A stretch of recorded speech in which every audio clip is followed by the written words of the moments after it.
भाजप सत्तेचा गैरवापर करताय झारखंड, दिल्ली या राज्यामध्ये तेच घडतंय। नोटीस, समन्स द्यायचं आणि तुरुंगात टाकायचं।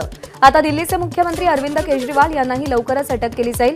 शरद पवारांनी भीती व्यक्त केली।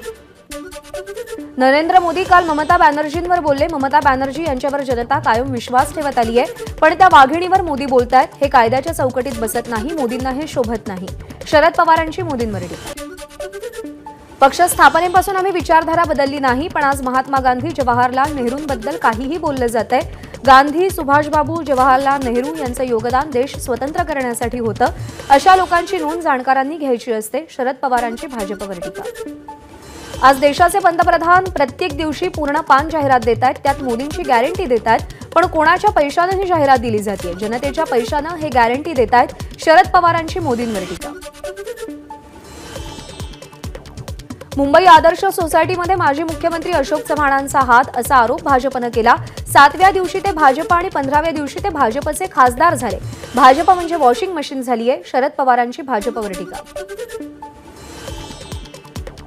सुनील शेळके आपल्याला शरद पवार म्हणतात, हे लक्षात असू द्या।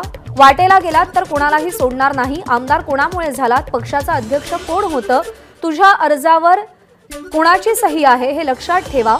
शरद पवारांचा सुनील शेळकेंना इशारा। 13 मार्चला शरद पवारांची नाशिकच्या निफाडमध्ये जाहीर सभा। तुतारी चिन्हासह शरद पवार दिंडोरी लोकसभा मतदारसंघातून निवडणुकीचे रणशिंग फुंकणार। मुंबईमध्ये ललित हॉटेलमध्ये काँग्रेसची बैठक। राज्याचे प्रभारी चेन्निथलांच्या नेतृत्वात बैठकीला सुरुवात। लोकसभेचा जागा वाटप आणि तिकिटांसंदर्भात काँग्रेस नेत्यांमध्ये चर्चा। मुंबईतील कोस्टल रोड लगत 320 एकरांवर झाडं लावणार। मुख्यमंत्री एकनाथ शिंदेंची घोषणा। मुख्यमंत्री एकनाथ शिंदेंकडून वरळी नाका येथील आपला दवाखाना केंद्राची पाहणी। मुख्यमंत्र्यांचा रुग्णांसोबतही संवाद। मराठा आरक्षणाविरोधातील जनहित याचिकेबाबत भूमिका स्पष्ट करा। मुंबई उच्च न्यायालयाकडून राज्य सरकारला नोटीस। सगळ्या प्रतिवाद्यांना 4 आठवड्यात उत्तर देण्याचे निर्देश, तर सुनावणी 6 आठवड्यांकरता तहकूब।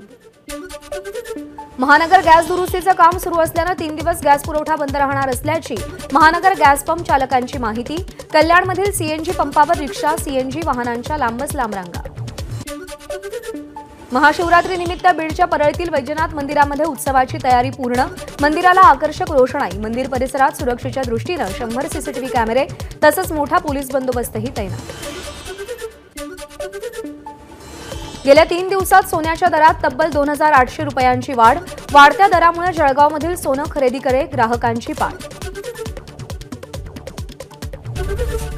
एबीपी माझा, उघडा डोळे बघा नीट।